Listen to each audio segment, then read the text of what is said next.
When those videos about the Tesla robots first came out, my mind got a little hyperfixated on them. Not just on the robots themselves, but on the narrative surrounding the technology. What are the problems that this technology could solve, and what sort of ethical questions pop up in relation to humanizing technology in this manner? Naturally, this led me to watching some movies for research. I'm watching movies for research. And I have composed my notes in this little video. I wrote about these films at the same time as the ones I talked about in last week's video regarding supercomputers and sentient AI. And when I categorized these movies based on whether the AI has a human-like body or not, my pattern recognition started going ding, ding, ding, ding, ding, ding, ding. Especially in relation to labor related to gender. So keep your ears open while I go over these 10 movies and see if you recognize something similar in relation to movies that you've seen about humanoid robots.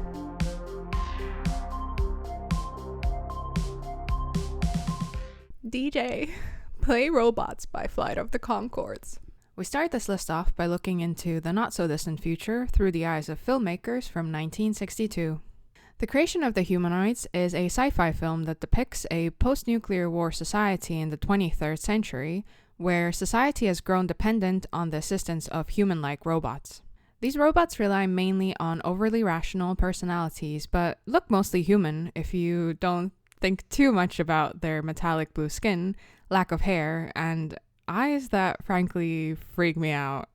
The Order of Flesh and Blood, a human organization that sees the humanoids as a threat to humanity, works to disassemble the robots, and even sometimes resorts to violent action like bombing to keep the robots in check. At the same time, the humanoids have developed a method to transplant the memories and personality of recently deceased humans into robotic replicas of the deceased, with the help of Dr. Raven, and they're basically secretly replacing humans one by one. There's quite a few things I find interesting about this particular piece of work.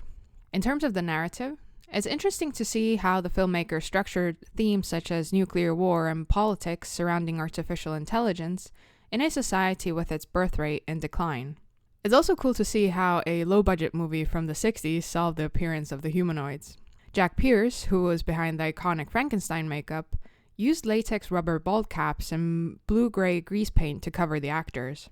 Wikipedia also says that the lenses used were made of hard plastic and had to be removed frequently, which sounds, it just sounds horrible, to be honest. Just look at these. Would you want to squeeze that into your eye? I don't think so. Directed by Wesley Barry, who was a child star during the late silent film era, and filmed by Hal Moore, who received Academy Awards for his work on A Midsummer Night's Dream and The Phantom of the Opera, The Creation of the Humanoids definitely holds a fascinating position in film history, and you'll actually be able to watch it for free if you just do a cheeky little YouTube search. Finally, robotic beings rule the world. At least one Nicole Kidman fan will be mad at me after watching this video. It has to happen. It's okay. The Stepford Wives is a 1975 thriller which stars Catherine Ross as Joanna, a photographer who moves with her family from New York to a community in Connecticut, where she grows suspicious of the submissiveness that the women living there have towards their husbands. These women look flawless and keep themselves occupied with mostly housekeeping, while all the men spend time together at a mysterious men's association. Directed by Brian Forbes, the movie examines gender roles and social dynamics in a mostly sunny and wealthy-looking environment, which leads the movie to have an eerie tone. I find this a great example for filmmakers to show how to build up to a climax through what is left unsaid or dismissed. I always love finding older movies which deal with sci-fi elements because it's interesting to see how the filmmakers approach the subject from the perspective of film form. The rhythm of the storytelling and edit is much different from what audiences are used to nowadays, and I often wonder if movies like this will even be accessible to modern audiences due to our depleting attention spans. I hope you Nicole Kidman fans will forgive me, because Personally, I was more hooked watching this movie than when I was watching the 2004 remake with Nicole Kidman, which I actually just found in a thrift store for €1. So everyone except minimalism, throw away your old DVDs so I can buy them for €1. Thank you. When Stepford Wives first premiered in 1975, it received mixed reviews from feminists, which is an interesting perspective to consider when watching it. Betty Friedan, whose book The Feminine Mystique actually influenced the original novel the movie is based on, called the film a ripoff of the women's movement, which is honestly a comment that I find both fascinating and kind of confusing. Stepford Wives has since been considered a cult classic and has continued to influence filmmakers even decades after its release, with Jordan Peele naming it as one of the inspirations behind Get Out. This is exactly why you should read instruction manuals before using any tech. Set in the distant year of 2017, Cherry 2000 is a 1988 American science fiction action movie that follows the journey of Sam, a recycling executive who is on the hunt for a replacement body for his wife and humanoid robot Cherry 2000 after she short circuits while they're having sex on a wet floor. Because Cherry 2000 is no longer produced, Sam has to travel to a lawless area in the desert where he might find a replacement. He hires a tracker named E, played by Melanie Griffith, and the two get into a bunch of shenanigans. I feel like this movie actually does set up interesting themes when it comes to exploring how sex and intimacy fit into a post-apocalyptic world. Is it kind of becoming more and more relevant too? Maybe. Let's not talk about it. But there's just something about the script that doesn't fully do what it set out to do, in my opinion. However, one thing I do find really cool about this movie is the fact that it was shot on location in Nevada. The landscape fits really well with the story, and I feel like the set design is very admirable considering that this was a low-budget production with a budget of only $10 million. And I don't know if this information on Wikipedia regarding the box office is correct, but if so, then that's pretty savage. So, is this movie not very good? Sure, but hear me out here. I am a firm believer that you need to watch a bad movie every now and again, just as a palate cleanser, so you can recognize the good when you see it. If I were to rewrite the script, though, I would maybe make Sam, E, and Cherry into a throuple. That sort of, I don't know, in my head, it feels maybe a little bit more intriguing as a storyline, especially considering how the world is set up in this movie, but I'm not sure if that kind of story would even be well received in the post-apocalyptic world of 2025. Have you seen this movie? What did you think? Why does Kurtwood Smith say it like that? Can you fly, Bobby? How'd I do? Bad? Probably. Directed by Paul ROBOCOP is a science fiction action movie which is set in Detroit where a cop named Alex Murphy is unalived by a criminal gang and then turned into a law enforcement cyborg by a megacorporation. His main programming asks to serve the public trust, protect the innocent, and uphold the law. However, the corporation also threw in a secret fourth directive just to spice things up a little bit. When RoboCop first premiered in 1987, it shocked audiences for its extremely violent visuals, and to be honest, I also find this movie a bit difficult to watch. It's just it's pretty violent. The world the movie depicts is dominated by profit-driven corporate powers which benefit from destruction and chaos. RoboCop sparks many interesting questions which are still very relevant today. Can RoboCop protect the innocent if he must also uphold the status quo? Does tech need to be medically connected to a cop to make them a RoboCop, or is it just a matter of having the right equipment to be one? How much machinery should the police have access to, and will more of it actually help to create a safer environment for everyone? Murphy's story is a tragic one as it shows that even though the desire to protect and serve may be a noble one, he and others have little value to those in power outside of being a tool for the maintenance of power. From an acting perspective, every time I have seen this movie, I'm struck by how the actors deliver their lines. I guess the intensity of their performances really helped to solidify the violent nature of the world, but there's just something about the cadence of how they talk that always ends up getting stuck in my head, and I just end up walking around and muttering. Can you fly, Bobby? Now that I'm thinking about it, where would the farts even be coming from? I'm only asking the important questions here. It's fine. Bicentennial Man is a 1999 sci-fi comedy drama by Chris Columbus that stars Robin Williams as Andrew, a robot who works for a family as a housekeeper. The family discovers that Andrew can feel emotions and displays a talent in carpentry, which eventually leads Andrew to pursue freedom and independence, as well as upgrades to make him more human-like. While the movie has mostly mixed reviews due to the long and slightly robotic script, no pun intended, I still find it an interesting watch within the topic of humanoid robots.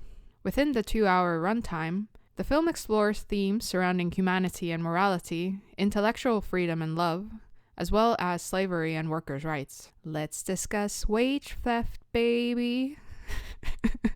Me on a first date. It was cool to rewatch this for the first time since I was like 10, because I remember watching this when I was little and absolutely crying my eyeballs out at the end. However, the Sam Neill whiplash I got from accidentally watching Carpenter's In the Mouth of Madness and Bicentennial Man back to back was crazy.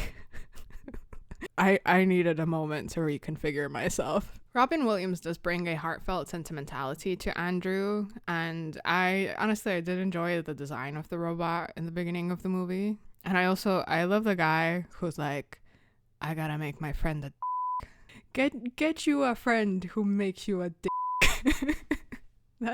That's all I'm gonna say about it. If I want to be really petty about it, then the biggest critique I have for this film is how much of a goody two-shoes the little kid was, because all the girls I knew at that age were doing like ritual sacrifices on their Barbies or being pyromaniacs, but maybe that's just a reflection on me and my friends. So I don't really remember exactly what this was in relation to because I watched this movie a while ago, but I did laugh when I read my notes about it and saw I'd written down, God forbid a girl farts. A robot can fart, and that's funny. So have fun figuring that one out if you watch the movie.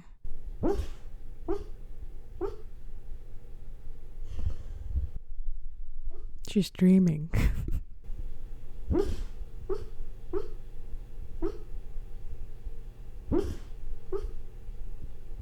Your child may need to visit a mental health professional after watching this movie. When AI artificial intelligence first premiered in 2001, I was around 7 years old, and let me tell you, it f***ed me up.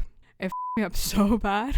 I did not watch this movie again, or even admit to its existence until like 2025, when I rewatched it, and I cried ugly tears. Other people get therapy for their childhood trauma, and I need therapy because of Steven Spielberg.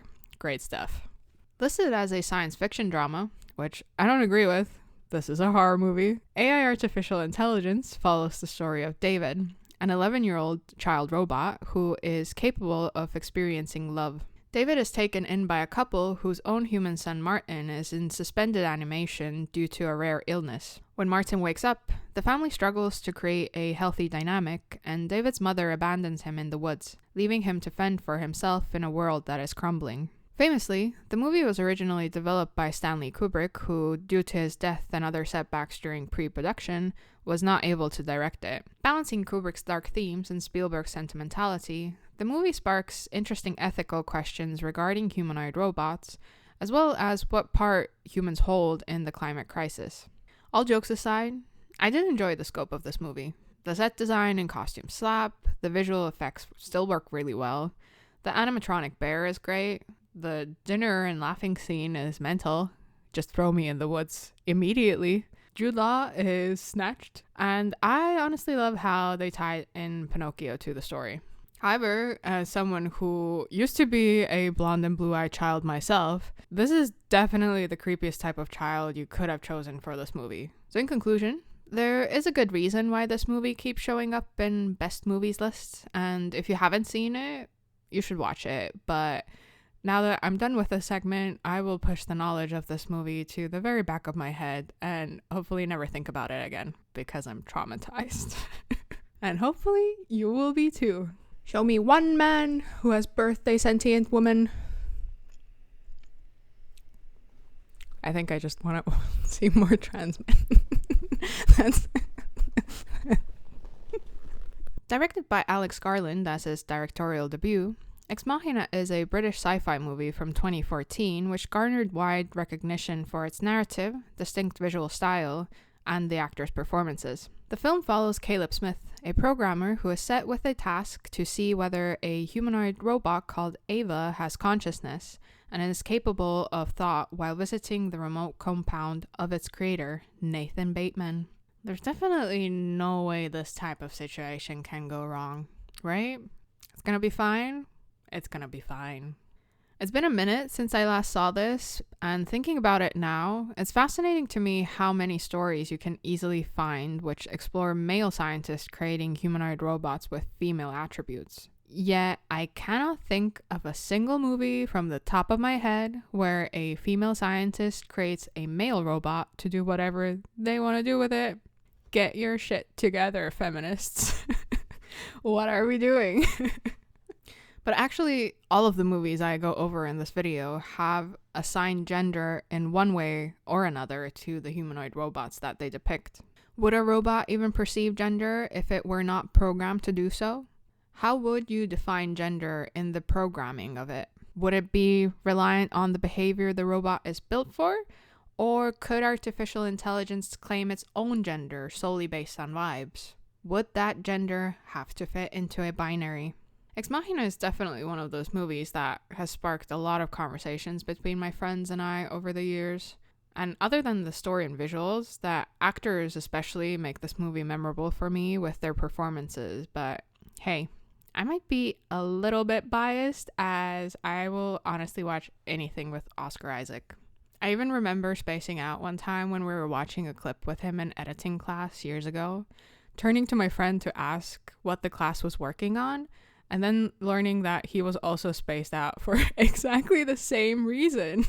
So I'm certainly not the only one he has power over. So we love you, Oscar. What do you think about this movie? Has your perception of it changed over the years? Do you believe men can birth sentient women? Let me know in the comments. That's the "you might cry watching this" alarm. So you have been warned. This next movie I actually had not heard about at all before I started researching this video, but it turned out to be a very pleasant surprise.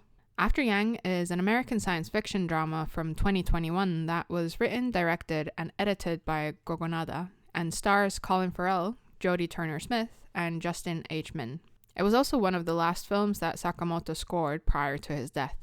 In the film, Turner-Smith and Farrell play Kyra and Jake, parents of their adopted daughter Mika, and Yang, a robotic teenage boy.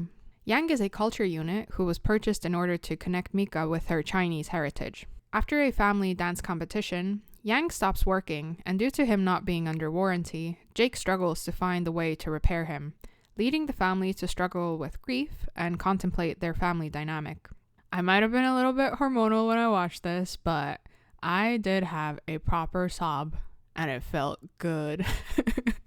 Gogonada just really, he managed to strike such a nice and heartfelt rhythm in how he presents his philosophical ponderings, and the completed piece of work feels really sentimental and grounded, while also leaving space for the audience to explore their own perspective. How do we position technology as a tool for the preservation of cultural heritage during globalization? How will it affect children and adults when we personify technology? Will all sentient technology yearn to be human? After Yang encourages the viewer to explore the complexities of what it means to be human with an open heart, and I'd recommend this movie to anyone who enjoys science fiction movies in the vein of The Pod Generation and Her, which I have already talked about in my video regarding films discussing supercomputers and sentient AI. Back in my day, parents just neglected their children. What about traditional values? Huh? Who's gonna neglect them now? The robot? Megan is an American science fiction horror movie from 2022 that was directed by Gerard Johnstone and stars Allison Williams and Violet McGraw. In the movie, 8-year-old Katie goes to live with her aunt Gemma after her parents die in a car accident. Gemma is a roboticist who lacks any ounce of maternal instinct and struggles to connect with Katie. Instead, she develops Megan, a generative android, in order to give lonely kids a companion. Unfortunately, Katie develops an unhealthy emotional attachment to Megan, and Megan, surprise surprise, goes a little haywire. Similarly to After Yang, which I just talked about before, Megan raises questions regarding what place technology takes in child rearing, and what kind of effect will extensive AI use have on the hearts and minds of children. Is offloading your childcare responsibilities to technology the natural next step in a capitalist society? Or could it be considered neglect? When a child is harmed by a generative android, who should be held responsible? The parent, the developer, or the android? While I do enjoy the setup of this story, my main beef with this movie is with the dialogue. I'm not sure exactly if it's the rhythm of the edit or something else, but it feels a little too sterile to me, and that makes the plot a little predictable. However, I do love how they made Megan. The combination of puppets, actors, and visual effects is really well done, and I would definitely not like to come across her in the wild. That ear scene especially had me hiding behind my pillow because I like my ears. I would like to keep them. Also, Megan avoiding getting her last chip taken out is giving my dog being unwilling to spit out the trash she found on the street. It's just the whole thing is a little bit too close to home. As I'm working on this video, the sequel Megan 2.0 is just hitting theaters. I personally haven't seen it yet, but I think I'll check it out at one point since McGraw was really good, and I'm excited to see how her career develops in the future. Have you seen the sequel yet? Is it good? Is it better or worse than the first one? Let me know so I can see how much effort I put into seeing it. To be honest, I would be so mad if I found out that I was a robot and someone dressed me like that. And now, last but not least, let's take a quick look at the 2025 American science fiction thriller, Companion. Written and directed by Drew Hancock as his first feature film, Companion shows a couple on a weekend getaway with some friends at a remote lake house. A fun weekend turns into a nightmare when it becomes apparent that there's a companion robot among them. Overall, I did quite enjoy this movie, though in my gut, I feel like maybe the script could have gotten a few more drafts just to give it that last bit of oomph, you know? But that's just me. I feel like I've seen reviews from people who actually love it a lot as well, so I don't know. However, I think the movie was really well cast, and Sophie Thatcher and Jack Quaid fit their roles really well, with Thatcher doing a fantastic job playing Iris. I think she was great. Even her German sounded pretty good to me, but maybe some German speakers can comment on that a bit better. And I guess Quaid also had an impression on me because he appeared in one of my dreams in giant form because he was so tall, and he helped me get a bowl that I couldn't reach on a high shelf, so thanks, Jack. Thank you. I was trying to get that bowl for a while. Most importantly, though, I do feel like this movie gave me quite a bit to think about after watching it. In particular, it's interesting to wonder about how our relationship to technology will change when seeing and living among humanoid robots becomes normalized. What value will genuine human connection hold for us when you'll be able to shop for a new companion anytime you want? Provided you have the funds, of course. What will your preferred settings on your companion app say about you as a person? If your robot were sentient, would you be able to justify your preferred settings to them? How do gender and racial politics fit into all of this? Do you have answers for these questions? Let me know your thoughts in the comments.